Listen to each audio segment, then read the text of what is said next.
ভোলার লালমোহনে এসএসসি পরীক্ষার্থীদের উপর হামলার ঘটনায় অন্তত 10 থেকে 12 জন শিক্ষার্থী আহত হয়েছে। আহতদের মধ্যে 4 জনকে লালমোহন উপজেলা স্বাস্থ্য কমপ্লেক্সে ভর্তি করা হয়েছে। এর মধ্যে জিন্নাত নামের এক শিক্ষার্থীর অবস্থা আশঙ্কাজনক বলে জানা গেছে। বিস্তারিত থাকছে ভোলা প্রতিনিধির পাঠানো তথ্যচিত্রে।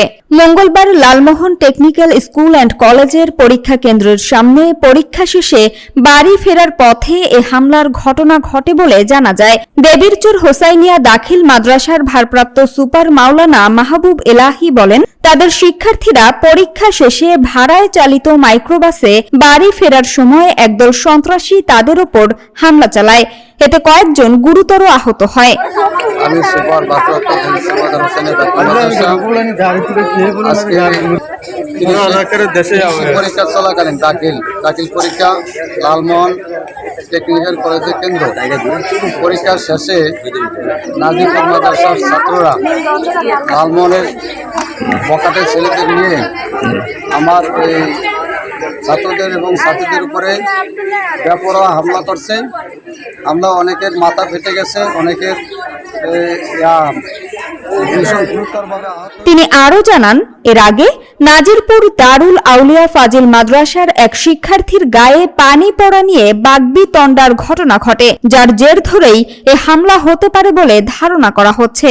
আহতদের মধ্যে মোসাম্মদ জিন্নাত, মোসাম্মদ মারিয়া ও মোহাম্মদ মনির বর্তমানে হাসপাতালে চিকিৎসাধীন রয়েছেন। এ ঘটনায় শিক্ষার্থী, শিক্ষক ও অভিভাবকরা জড়িতদের দ্রুত আইনের আওতায় আনার দাবি জানিয়েছেন। জানতে পারলাম যে আমি একটা বিশেষ কাজে ছিলাম, সেখান থেকে একটা ফোন কল আসলো। ফোন কলের পরে আমি উপজেলা আসলাম।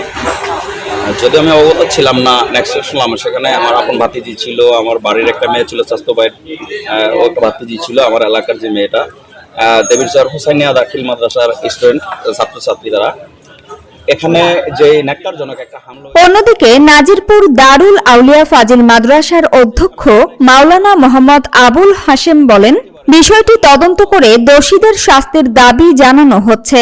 তিনি বলেন, উভয় প্রতিষ্ঠানের শিক্ষার্থীরাই তাদের শিক্ষার্থী হওয়ায় ঘটনার সুষ্ঠু তদন্ত প্রয়োজন। এ ঘটনায় এলাকায় উত্তেজনা বিরাজ করছে। প্রশাসনের পক্ষ থেকে তদন্তের আশ্বাস দেওয়া হয়েছে বলে জানা গেছে। আমাদের ইংলিশ পরীক্ষা যেদিন ওই দিন আমাদেরকে আর কি ফলাফল পরীক্ষাতে গাভীর ছিল, তো তার জন্য সবাই একটা করে পানি বোতল দিছে। অপরদিকে নাজিরপুর দারুল আউলিয়া ফাজিল মাদ্রাসার অধ্যক্ষ মাওলানা মোহাম্মদ আবুল হাশেম বলেন, দেবীরচর হোসাইনিয়া দাখিল মাদ্রাসায় আমি পূর্বে সুপার হিসেবে কর্মরত ছিলাম। বর্তমানে নাজিরপুর দারুল আউলিয়া ফাজিল মাদ্রাসার অধ্যক্ষ। উভয় আমার ছাত্রছাত্রী। এ ঘটনায় তদন্তপূর্বক দোষীর আইনিভাবে শাস্তির দাবি জানাচ্ছি।